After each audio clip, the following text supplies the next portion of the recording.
아멘. 오늘은요, 제가 한 노래로 좀 말씀을 시작하려고 합니다. 아마 여러분들 중에도 이 노래 많이 들어보셨을 거예요. 한번 가사 한번 띄워주시죠. Rivers of Babylon. 이 노래 아세요? By the river of Babylon, there we sat down. Yeah, we wept. 네, 아십니까 이 노래? 네, 제가 좀 연습 많이 했는데 티 나세요? 네, 조금 뻘쭘하긴 했지만 네, 잘 한 것 같습니다. 이 노래가 예전에 우리 한국에서도 아마 조금 이렇게 젊은 분들은 잘 모르실 수 있어요. 근데 이제 코미디언들이 이거를 이제 개사해가지고 다들 이불 개고 밥 먹어 이렇게 불렀던 노래입니다. 이건 기억나시죠? 네, 이 노래가 바로 이 Rivers of Babylon이에요. 굉장히 우리에게 이제 리듬감이 있기 때문에 신나고 아주 뭐 재미있는 그런 디스코풍의 노래로 우리는 이제 기억하는데요. 여러분 사실 이 가사를 보세요. 이 가사가 바로 오늘 본문입니다. 오늘 본문 1절에서 4절이 여기에 들어간다는 거예요. 그대로 들어가고요. 그리고 마무리 후렴구는 시편 19편 14절. 그러니까 이 노래가 그냥 세상 노래가 아니고 사실은 하나님의 말씀을 그대로 인용한 그 내용입니다. 여러분 이 노래는요 1970년대 자메이카에서 처음 작사 작곡이 됐어요.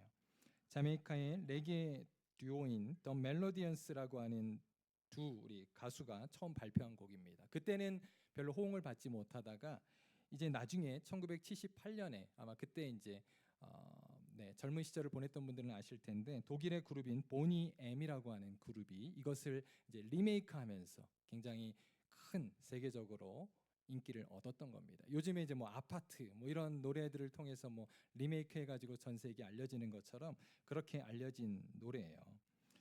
그런데 이것은 바로 자메이카에 사는 흑인들이 지은 노래거든요. 그 이제 독일의 보니엠의 그 그룹도 이제 4명의 혼성 그룹인데 그 중에 2분이 자메이카 사람이고요. 2명은 바로 그 지역 카리브해에 있는 사람들입니다. 그쪽에서 온 분들이에요. 이민자들이죠. 그런데 이분들이 이 노래를 자신들의 식민지와 노예의 역사를 바로 바벨론의 포로로 끌려갔던 이스라엘 백성들의 그 이야기에 빗대어서 이 노래를 지은 거예요. 그리고 부른 겁니다. 그러니까 사실 노래의 리듬은 굉장히 즐겁지만 그 내용은 그렇지 않다는 거예요. 마치 흑인들이 그 Amazing Grace 여러분 나 같은 죄인 살리신 그 찬양에다가 자신들의 그 어떤 흑인의 그 역사를 담아서 부르는 것처럼 이 노래도 그렇다는 거예요. 카리브해에 있는 그 사람들의 그 애안과 그 슬픔이 담긴 노래입니다. 그래서 제가 이번 주에 좀 이렇게 노래 연습을 하려고 여러 번 들었어요. 그런데 이 뜻을 알고 이제 불러보니까 결코 여러분 즐거운 노래가 아니었더라고요. 참 제게 울림이 있었습니다. 여러분 그렇습니다. 오늘 이 시편 137편의 배경은요. 이제 남유다가 멸망을 당하고 포로지에서 어딥니까? 바벨론에서 오늘 말씀해 보니까 바벨론 강가에서 지은 노래라고 하는 것입니다. 시편 137편 이 노래가 누구에 의해서 또 그 포로기가 70년이었잖아요. 그 중에 어느 시점에 지어졌는지는 정확히 모르겠습니다.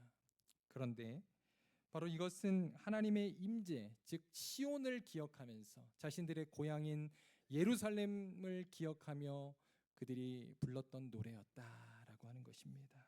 아마도 여기 계신 특별히 나이가 지긋하신 우리 어르신 성도님들 중에는 한국에서 6.25 전쟁을 또 겪으신 분들도 계시고 그때 피난길에 가셨던 분들도 계시고요. 네, 그리고 또 일제 시대를 또 경험하신 나라를 빼앗긴 그러한 시대를 경험하신 분들도 계실 겁니다. 아마 그분들에게는 더더욱 오늘 말씀이 더 이렇게 가슴으로 다가오실 거예요. 여러분 1937년에 또 우리 한민족에는 어떤 일들이 있었습니까? 소련군이요. 저 연해주에 사는 우리 고려인들을 데리고 저 중앙 아메리카로 막 이주시켰잖아요. 강제 이주. 이제 소련이 그때는 이제 러시아가 소련이었는데 일본하고 전쟁을 준비하기 위해서 그들을 강제 이동을 시켰던 거예요. 그때 이동했던 사람들이 얼마나 되는 줄 아세요? 제가 자료를 찾아보니까 약 17만 명이 넘어요. 그들이 이제 까레이스키라 그러잖아요. 네, 러시아계 한국인들이 지금도 그 중앙 아시아에 많은 후예들이 살고 있습니다. 제가 예전에 도미니칸 리퍼블릭, 도미니칸 공화국이라고 하는 저기 카리브해에 있는 그것도 이제 자메이카 바로 옆에 있는 나라인데 사실 카리브해에 있는 나라들이 대부분 어떻게 시작이 됐냐면 흑인 노예들로부터 시작된 나라들이에요. 네, 여러분 콜럼버스 이런 바로 예전에 바로 노예선을 따라서 온 사람들이 시작된 나라들이 대부분 카리브해 사람들입니다. 그래서요 제가 한번 이제 선교여행을 가서 거기서 이렇게 기념품집을 들어갔는데 이런 인형들을 보게 됐어요. 네, 도미니칸 리퍼블릭에 가면 이런 인형들이 팝니다. 근데 제가 이 인형을 보면서 너무 의아했어요. 지금 뭐가 없습니까? 네, 눈, 코, 입이 없어요. 그래서 제가 선교사님에게 물어봤습니다. 왜 여기 눈, 코, 입이 없습니까? 다 인형들이 다 그래요. 근데 그분들이 하시는 말씀 그리고 선교사님이 하시는 말씀이 바로 이것은 이들이 이제 노예로 끌려와서 이곳에 살면서 정체성을 잃어버린 것을 표현하는 거래요. 그래서 그들의 이제 얼굴, 그들의 말이 달라졌잖아요. 그렇기 때문에 그 정체성을 잃어버린 것을 표현하는 것이다라고 이야기를 해주셨습니다. 제가 그 이야기를 들었을 때 참 가슴이 아팠습니다. 여러분 바로 오늘 말씀은요 그러한 마음 아픈 포로지에서 노래한 바로 하나님의 말씀이라고 하는 것입니다. 그렇다면 오늘 말씀을 통해서 우리에게 하나님께서 어떠한 그러한 음성을 주시는지 우리가 오늘 말씀에 한번 집중해 보기를 원합니다. 오늘 말씀의 첫 번째 주제는요 하나님은 어디 계시는가라고 하는 것입니다. 이스라엘 백성들은요 사실 본국에 살면서 하나님께서 자신들을 혹시나 멸망시키겠어라고 하는 그러한 착각에 빠져 있었어요. 왜냐하면 그들은 선민의식이 강하거든요. 지금도 여러분 유태인들은요 굉장히 선민의식이 강합니다. 예전에는 더했다는 거예요. 그래서 하나님께서는 그 교만한 이스라엘 백성들을 위해서 어떻게 하셨습니까? 끊임없이 선지자를 보내시잖아요. 선지자를 보내셔서 때로는 하나님의 말씀을 전해주시고 때로는 아주 무시무시한 그런 경고의 말씀으로 그들을 협박하기도 하셨습니다. 그런데 그들은 그때뿐이었어요. 그리고 하나님의 말씀을 순종하지 않습니다.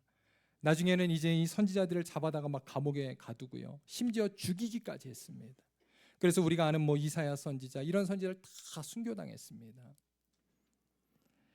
그 결과 결국 여러분 이들은 어떻게 되었습니까?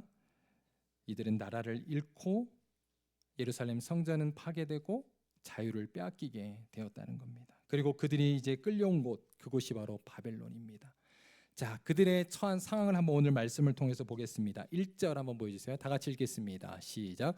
우리가 바벨론의 여러 강변 거기 앉아서 시온을 기억하며 울었도다. 여러분 포로지에서 지금 울고 있는 이스라엘 백성들의 모습이 조금 상상이 되십니까?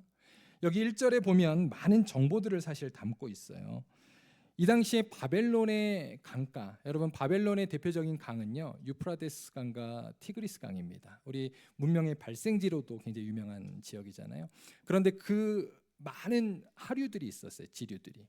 그 중에 이제 많은 수로 공사를 당시에 했다고 합니다. 바로 이러한 수로 공사 현장에 이 노예들이 끌려갔던 거죠. 그래서 거기서 강제 노동을 했던 겁니다. 그런데 여러분 유대인의 포로들 중에는요 사실은 신분이 낮은 그런 사람들보다도 성경을 보시면 1차, 2차, 3차 포로로 끌려갔던 사람들이 대부분 귀족들이었어요. 그리고 하나님을 예배하고 찬양했던 레위인들이었습니다. 그들이 얼마나 이러한 노동이 더 힘들었겠습니까? 그런 일 하지 않다가 얼마나 고통스러웠겠어요. 그들이 낯선 강가에서 이제 노동의 현장에서 주저앉아 울었던 것입니다. 그런데 이 눈물은요 그저 육체적인 힘듦 때문에 울었던 게 아니에요. 오늘 본문 1절에 다시 한번 보시면 마지막에 이렇게 말하잖아요. 시온을 기억하며 울었도다. 지금 이들은 영적 상실로 인해서 주님 앞에 눈물을 지었던 것입니다. 그들이 잃어버렸던 성전의 영광, 그때의 그 하나님을 예배했던 과거를 회상하면서 그들이 후회했던 것이죠. 여러분 시편 137편은요 기억하다라고 하는 단어가 여러 번 등장해요. 오늘 말씀의 핵심 키워드입니다. 하나님께서는 바벨론 강가에서 이제 이스라엘 백성들의 영적인 기억을 다시 일깨워 주셨던 거예요. 그러나 그들의 눈물은요 조금 때늦은 후회였습니다. 만약 이들이 평안할 때 하나님께서 선지자를 보내주셨을 때 그들이 깨달았다면 어땠을까요? 이렇게 나라가 멸망하지는 않았겠죠. 그리고 이들이 이러한 비참한 현실에 처하지 않았을 겁니다. 그러나 이미 때는 늦었다는 거예요. 과거를 회상할 뿐입니다. 여러분, 우리도 마찬가지죠. 우리도 어떻습니까? 평안할 때는요, 우리의 일상의 소중함을 잘 깨닫지 못해요. 이 건강한 것이 당연한 거라고 생각해요. 그래서 우리는 이것을 행복이라고 생각하지 못합니다. 그러나 어떻습니까? 경제적인 어려움을 당하고 또 육신적으로 정신적으로 아픔을 당할 때 그제서야 과거의 그 평범함이 얼마나 큰 축복이고 행복이었는지를 우리는 비로소 깨닫게 된다는 거예요. 제가 지난주에 안타까운 그런 소식을 하나 들었습니다. 저 뉴욕의 이제 대표적인 한인 교회 중에 하나예요. 거기 담임 목사님께서 암이 걸리셨는데 이제는 말기 마지막 단계에 이르셨어요. 그래서 이제 하나님 품으로 갈 날이 얼마 남지 않은 것 같다는 판단하에 교회가 아직 목사님이 은퇴할 나이도 안 되셨거든요. 그런데 이제 새로운 담임 목사님을 청빙하기로 결정했다는 이야기를 들었습니다. 그래서 제가 그 소식을 듣고 그 교회 온라인 예배를 들어가 봤어요. 지난주 설교를 들었습니다. 그런데 깜짝 놀랐어요. 목사님이 정말 그냥 삐쩍 마르셨어요. 그리고 얼굴은 꺼맣고 막 손끝도 꺼맣고 그런 상태로 설교를 하시는 거예요. 약 20분 정도 설교를 하시는데 너무 힘겨워 보이셨어요. 저는 그 현장에 있지 않았지만 그 현장에서의 성도들이 느낄 안타까움과 슬픔이 그냥 느껴지더라고요. 그런데요, 놀라운 것은 그 목사님의 눈빛이 초롱초롱하게 빛나고 있었습니다. 그러면서 그 현장으로 그냥 압도되는 느낌을 받았어요. 그리고 한 말씀 한 말씀 설교를 하시는데 너무 힘겨워하세요. 그런데도 그 한 말씀 한 말씀에 정말 꾹꾹 눌러서 자신의 진심을 담아 그렇게 설교를 하시는 그 목사님의 설교가 얼마나 정말 가슴에 와닿았는지, 어떤 설교보다도 참 은혜가 되는 그러한 모습이었습니다.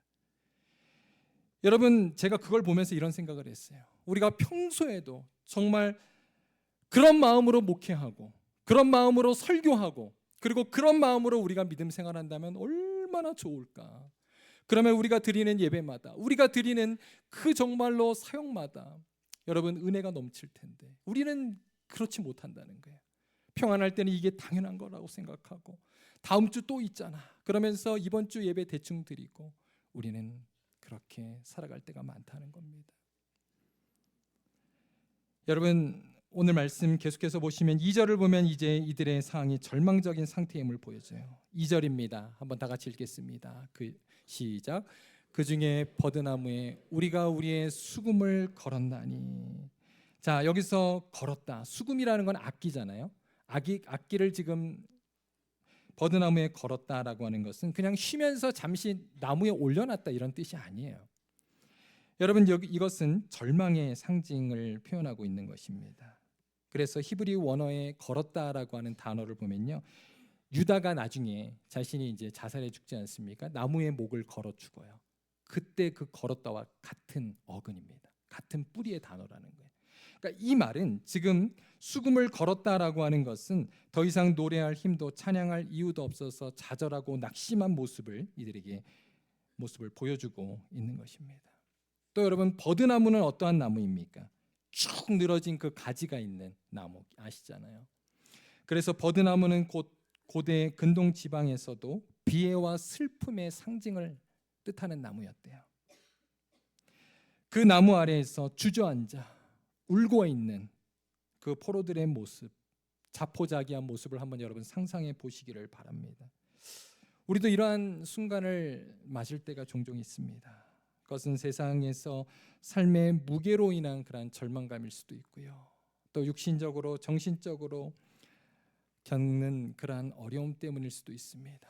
또는 사랑하는 가족들의 아픔을 보면서 겪는 아픔일 수도 있어요. 또 우리가 영적으로 어떻습니까? 우리는 누구나 성도라면 자신의 타락 상태를 발견하고 좌절하고 낙심하게 됩니다.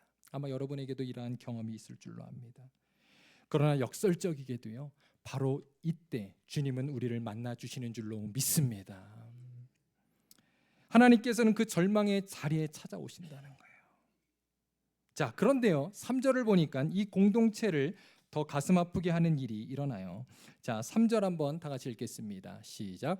이는 우리를 사로잡은 자가 거기서 우리에게 노래를 청하며 우리를 항폐하게 한 자가 기쁨을 청하고 자기들을 위하여 시온의 노래 중 하나를 노래하라 함이로라. 자, 이게 지금 무슨 말씀입니까? 포로로 잡혀 있는 그 노예들에게 그곳에 있는 바벨론의 그 정복자들이 노래 한 곡을 불러달라고 지금 요청을 하고 있는 겁니다. 그런데 이것이요, 뭐 노동하다가 잠시 쉬면서 뭐 오락을 하자는 게 아니잖아요. 지금 이것은 지금 바로 그들의 신앙, 그들의 믿음을 조롱하고 있는 것입니다. 너희 하나님을 한번 노래해봐. 우리한테 패배한, 우리한테 져서 지금 이렇게 노예 상태로 있는 너희의 하나님을 지금 한번 찬양해봐. 이렇게 지금 조롱하고 있는 것입니다. 여러분, 이것이 비참한 이유는요, 고대의 전쟁은 단순히 나라와 나라 간의 싸움이 아니었대요. 신 간의 전쟁으로 이해했기 때문입니다. 신과 신. 그러니까 여러분, 이스라엘이 진 것은요, 단순히 한 나라가 진 것이 아니라 여호와 하나님께서 바벨론의 마르둑 신에게 진 것입니다. 그렇기 때문에 지금 바벨론 사람들은 그 조롱 속에 이런 말이 숨겨 있는 거예요. 너희의 하나님이 지금 어디에 계시느냐 지금 묻는 거예요. 계시다면 과연 너희가 이렇게 노예로 이렇게 살 수가 있겠느냐. 여러분, 이것은 남유다가 멸망하기 전에 하박국 선지자가 하나님께 질문했던 내용이기도 합니다. 하박국은 하나님께서 유다를 징계하기 위해 바벨론을 사용하시겠다라고 하는 말씀을 듣게 돼요. 그때 그가 떨면서 하나님 앞에 이렇게 반문합니다. 하박국 1장 3절이에요. 여호와여, 어찌하여 내게 죄악을 보게 하시며 패역을 눈으로 보게 하시나이까. 선지자도 도저히 이해할 수 없었다는 거예요. 포로된 백성들에게 이 상황은 도저히 이해할 수 없는 그러한 신학적 질문이었을 겁니다. 그들이 죄를 지어서 심판을 당하는 것은 이해가 된다고 쳐요. 그죠? 그러나 왜 하나님은 이렇게까지 자기를 낮추시는지, 왜 하나님께서는 자신의 이름을 이방 땅에서 조롱받도록 허용하시는지 도저히 이해할 수 없었다는 거예요. 이 질문이 바로 오늘 시편의 중심에 자리한 신학적 고뇌입니다. 다시 본문으로 돌아와서 이제 노래를 불러달라는 그러한 요구에 포로들이 어떻게 반응합니까? 4절 한번 볼게요. 4절 읽습니다. 시작. 우리가 이방 땅에서 어찌 여호와의 노래를 부를까? 부를 수 없다는 거죠. 거절합니다.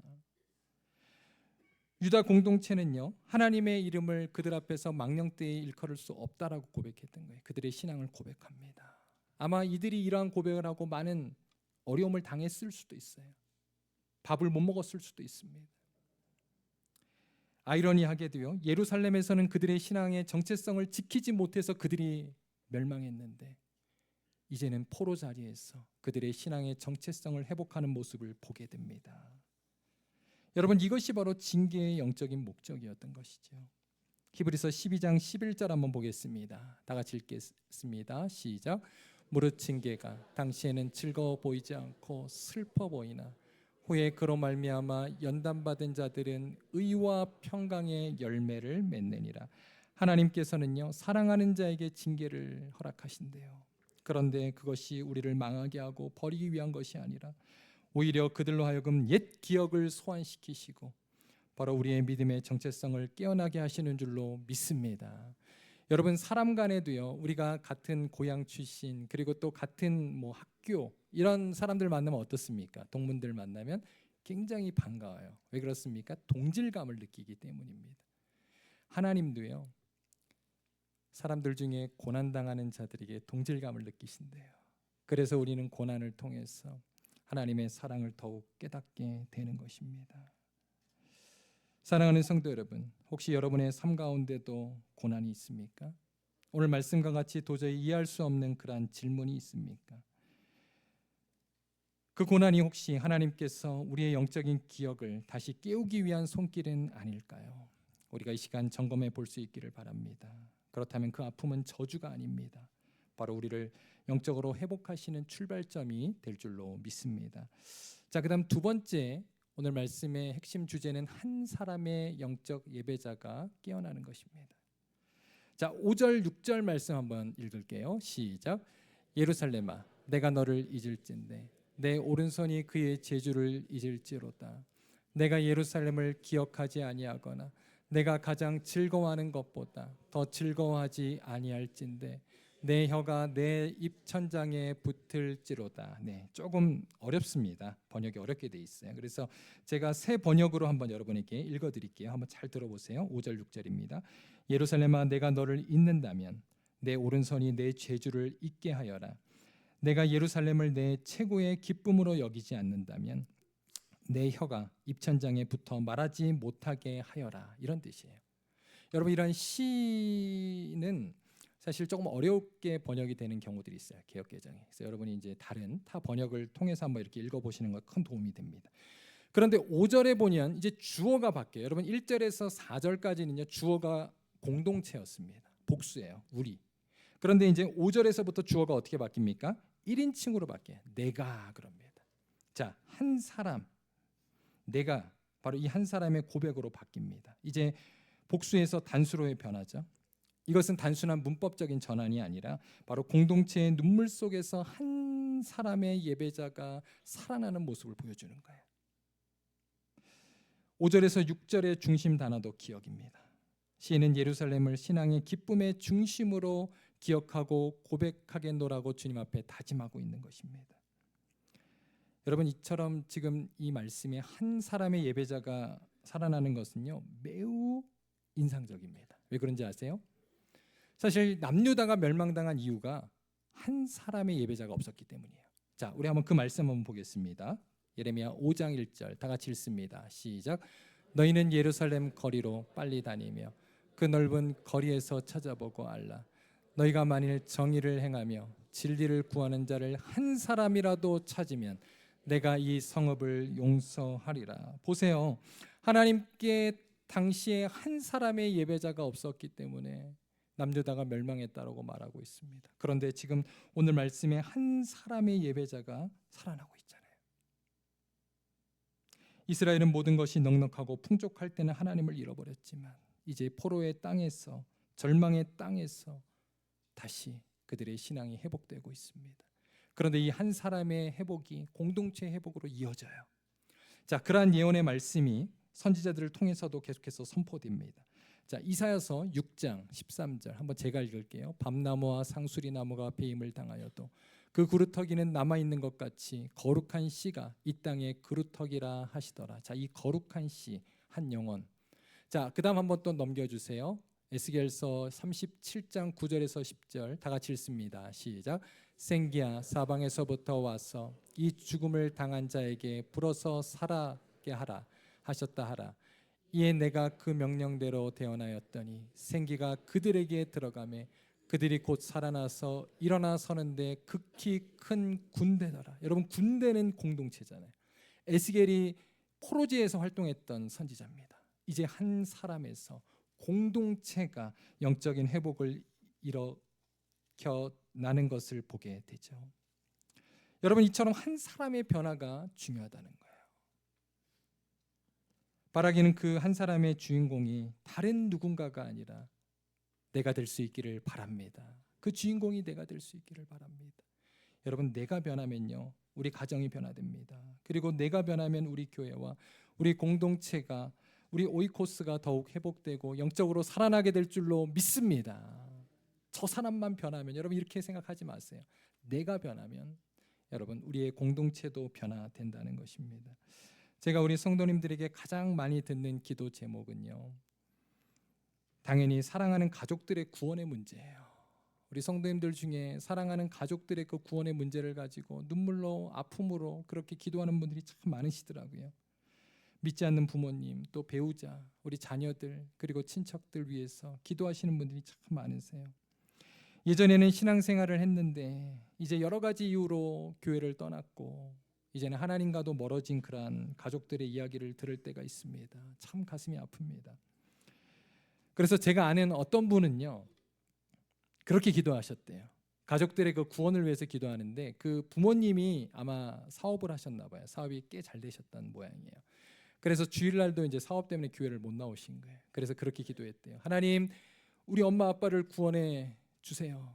만약 필요하시다면 사업이 망하더라도 구원해 주십시오. 이렇게 기도를 한 거예요. 근데 하나님이 그 기도에 응답하셨대요. 네, 아무도 아멘 안 하시네요. 네. 여러분 좀 극단적입니다. 그러나 여러분 성공을 하던 실패를 하던 그것보다 여러분 성공을 하더라도 정말 그 가운데 우리가 이 땅의 물질로 결코 만족할 수 없는 그 허무감을 느끼면 되는 거예요. 그리고 실패 가운데 그 좌절 가운데 하나님을 만나게 되기를 바랍니다. 여러분 정말 이러한 하나님께 돌아오는 역사가 우리 모든 가족들에게 이루어지기를 주님의 이름으로 축원합니다. 그 유명한 성 어거스틴도요 젊은 시절에 많이 방황했잖아요.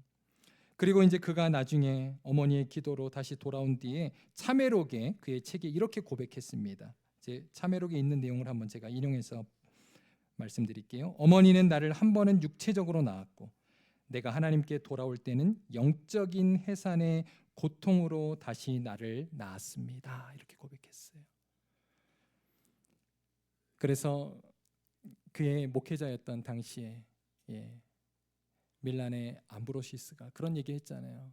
돌아오지 않는 그 아들을 위해서 고통하고 눈물로 기도하는 그 어머니에게 눈물에 기도하는 자식은 결코 망하지 않습니다라고 했던 유명한 말이 있습니다. 그런데 저는요 그 암브로시스가 그냥 본인이 한 말인 줄 알았어요. 그런데 여러분 오늘 제가 예배를 시작하면서 했던 말씀 기억하세요? 시편 126편 5절에서 6절입니다. 시편 126편 5절에서 6절에 보면 이렇게 주님 약속하세요. 잘 들어보세요. 눈물을 흘리며 씨를 뿌리는 자는 기쁨으로 거두리로다. 울며 씨를 뿌리러 나가는 자는 반드시 기쁨으로 그 곡식단을 가지고 돌아오리로다. 아멘. 여러분 눈물의 기도, 여러분의 영적인 해산의 고통 주님 다 알고 계십니다. 주님 듣고 계십니다. 반드시 이러한 한 사람의 변화로 말미암아 여러분의 가정이, 여러분의 모든 정말 지인들이 주님께로 돌아오는 은혜가 있기를 주님의 이름으로 축원합니다. 우리 마지막입니다. 오늘 말씀을 보면 하나님은요 기억하시고 갚으시는 하나님이라는 거예요. 이제 시인은 자신의 기억을 넘어서 하나님의 기억에 기대어서 이제 호소합니다. 주여 기억하소서. 이렇게 이제 마지막에 기도해요. 자, 무엇을요? 자, 오늘 먼저 보면 에돔에 대한 기억입니다. 7절 한번 보세요. 한번 다 같이 읽습니다. 시작. 여호와여 예루살렘이 멸망하던 날을 기억하시고 에돔 자손을 치소서. 그들의 말이 헐어버리라 헐어버리라 그 기초까지 헐어버리라 하였나이다. 여러분 에돔은 누구입니까? 사실 에돔은요 에서의 후손들이에요. 에서가 누구예요? 이삭의 아들이잖아요. 그죠? 에서가 첫째 아들, 그다음 그 둘째 아들이 야곱 아닙니까? 야곱의 후예들이 바로 이스라엘 민족들이고, 그다음 이제 에서의 후예들이 에돔 민족들이에요. 근데 지금 에돔이 어떻게 했다고요? 남유다가 멸망할 때 옆에서 그들을 조롱하고 함께 저주했다는 겁니다. 여러분 가까운 자들의 조롱과 배신은 사실 원수의 공격보다 더 깊은 상처를 우리에게 줍니다. 맞습니까? 지금 이거를 주님 앞에 호소하는 거예요. 주님 기억하소서. 그렇게 지금 외치고 있는 종들의 모습을 봅니다. 자, 그다음 바벨론에 대한 간구도 하고 있어요. 8절입니다. 제가 읽을게요. 멸망할 딸 바벨론아, 내가 우리에게 행한 대로 내게 갚는 자가 복이 있으리라. 자, 시인은요 바벨론을 향해서도 선언합니다. 너희는 멸망할 딸이다. 네, 지금은 유다가 포로로 잡혀 있지만 결국은 그들은 낮아질 자다. 네, 하나님은 반드시 그 악을 갚으신다. 그리고 어떻게 되었습니까? 실제로 하나님은 이 기도를 응답해 주셨어요. 그래서 나중에 성경에 보면 어떤 결과가 있게 됩니까? 여러분 에돔은요 대도로 하나님을 괴롭혀요. 하나님의 백성들을. 그래서 그 에스더 시대 때 하만 아시잖아요. 긴 장대를 가지고 모르드게와 그리고 이스라엘 백성들을 죽이려 했던 하만이 바로 에돔의 자손입니다. 그뿐만 아니라 예수님 시대 때 헤롯 왕이 어린 예수님을 그죠? 죽이려고 했잖아요. 그때 예수님이 애굽으로 피신하지 않습니까? 그런데 하나님께서는 그들의 악한 계획을 다 멈추게 하시고 뒤집어 엎으셨어요. 이 기도를 응답해 주셨습니다. 또 바벨론 역시 오래가지 못해요. 그래서 이사야 선지자의 예언대로 고레스 왕에 의해서 페르시아에 의해서 무너지고 말았습니다. 그리고 마지막에 9절에 이렇게 선언합니다. 내 어린 것들을 바위에 메어 치는 자는 복이 있으리라 그랬어요. 여러분, 이 잔인하게 들리는 표현도요, 단순한 저주의 외침이 아닙니다. 이것은 그들이 유다의 미래를 끊었듯이 하나님께서도 그들의 악의 뿌리를 완전히 끊어달라고 하는 구약적 이에는 이, 그죠? 눈에는 눈, 바로 율법적인 그러한 확신의 말씀을 선언하고 있는 것입니다. 사랑하는 성도 여러분, 하나님은 결코 우리의 억울함과 아픔을 잊지 않으십니다. 그리고 그 억울한 자의 눈물을 기억하시고 때가 되면 반드시 공의로 판단하시고 우리를 위로하시는 주님이심을 여러분 기억하시기를 바랍니다. 제가 참 시편 말씀을 좋아하는 이유는요, 시편 말씀은 우리에게 울 수 있고 또 탄식할 수 있는 하나님의 품을 열어주시는 말씀이에요. 내가 아무리 억울한 일을 당하고 힘들어도 다 참어, 다 용서해, 원수까지도 다 받아들여라고 말씀하고 있지 않아요. 시편은 여러분 그 탄식을 다 받아주고 있습니다. 그래서 여러분 시편 말씀을 보면 정말 이런 기도까지 해도 되는가? 오늘 말씀도 그렇잖아요. 이런 기도까지 해도 되는가 할 정도로 하나님 앞에 탄식을 쏟아내요. 하나님은 그러한 우리의 탄식도 받아주시는 여러분 마음이 넓으신 하나님이심을 기억하시기를 바랍니다. 여러분 누구에게 우리의 탄식을 올려드릴 거예요? 하나님께 하시기 바랍니다. 그러면요, 하나님께서 우리의 눈물의 기도를 받으시고 또 우리의 고통을 외면하지 아니하시고 또 우리의 상한 마음을 고치실 줄로 믿습니다. 오늘 사실 짜지 않았는데 오늘 마치 짠 것처럼 오늘 첫 번째 우리 찬양이 뭐였죠? 이럴 때가 있어요. 가끔 제가 오늘 또 전율했습니다. 오늘 찬양팀의 첫 번째 찬양이 뭐였죠? 마음이 상한 자를 고치시는 주님. 여러분, 주님은 마음이 상한 자의 마음을 고치시는 줄로 믿습니다. 그런데요, 여러분 한국말은 띄어쓰기를 잘해야 되는 거 아시죠? 아버지가 방에 들어가신다, 아버지 가방에 들어가신다, 이거 아시잖아요. 마찬가지로 상한 자만 고치시는 게 아니에요. 마음이 상한 자만, 마음 이상한 자도 고치십니다. 사실 문제는 이분들이에요. 더 우리는 그렇게 생각합니다. 하나님, 저 사람은 절대로 바뀌지 않습니다. 바꿀 수 없어요. 하나님도 안 됩니다. 그런 게 어디 있어요? 하나님은 다 하실 수 있습니다. 여러분, 우리의 마음만 고치시는 게 아니라 마음 이상한 자도 하나님이 고치실 줄로 믿습니다. 그러므로 주님 앞에 다 일러 바치세요. 주님 앞에 토로하시기 바랍니다. 이제 오늘 말씀을 마치겠습니다. 사랑하는 성도 여러분, 오늘 이제 마지막, 제가 아까 말씀드렸던 오늘 이 본문의 핵심 질문을 우리 마지막 나누면서 오늘 말씀을 마치려고 해요. 하나님께서는 왜 바벨론 신에게 잠시 패배하시는 일을 허용하셨을까? 왜 하나님은 자기의 이름이 바벨론에서 욕먹도록 허용하셨을까? 이 질문입니다. 왜 그러셨을까요? 그 이유는요, 그 방법밖에는 남유다 백성들을 구원할 길이 없었기 때문이에요. 여러분, 이것은 하나님께서 그의 아들 예수 그리스도를 이 땅에 보내시고 십자가에서 죽게 하신 이유도 똑같습니다. 우리를 죄에서 구하시고 우리를 구원하시기 위한 방법이 다른 방법은 없었기 때문에 사랑하는 자신의 독생자 예수 그리스도를 우리를 위해 보내셨던 것입니다. 여러분, 영화 더 패션 오브 더 크라이스트라고 아시죠? 예전에 멜 깁슨 감독이 만든 명작인데요. 예수님의 이제 마지막 돌아가시기 그 장면을 그리고 있는 내용입니다. 그런데 마지막에 예수님께서 그 십자가에서 아버지 나를 왜 버리셨나이까 울부짖을 때, 그러면서 이제 예수님께서 마지막 돌아가실 때, 그때 성경에는 없지만 멜 깁슨이 뭘 표현했어요? 그때 뭐가 내립니까? 비가 내리잖아요. 그런데 주님의 눈물로 상징되는 빗방울 하나가 탁 떨어지는 거 보셨잖아요. 그 참고 참으셨던 눈물을 흘리시는 주님. 그러면서 막 폭우가 내리면서 지진이 나잖아요. 저는 그게 하나님의 정말 그 울부짖는 통곡으로 들렸어요. 여러분, 하나님께서 예수 그리스도를 우리를 위해서 보내셔서 죽이시는 게 하나님은 전능하신 하나님이니까 쉬웠을까요? 아니에요. 여러분, 창세기 22장에 아브라함이 이삭을 바치는 것 왜 성경에 기록해 놓았을까요? 그 아버지의 아픔을 우리에게 알려주신 거예요. 주님은 그렇게 주님의 눈물로 우리를 구원해 주신 줄로 믿습니다. 사랑하는 성도 여러분, 하나님은 우리의 눈물을 귀하게 여기십니다. 바벨론 강가에서 흘린 그 포로들의 눈물이 기도가 되게 하셔서 그들의 영혼을 살리시고 그들을 다시금 주님의 백성으로 하나님이 인도해 주셨던 것처럼 여러분의 눈물 주님 아십니다. 그리고 그 기도를 주님 받으십니다. 여러분, 한 사람의 변화로 여러분의 가정과 우리 교회가 더욱더 주님 원하시는 그런 아름다운 공동체에 될 수 있기를 주님의 이름으로 축원합니다. 같이 기도하겠습니다.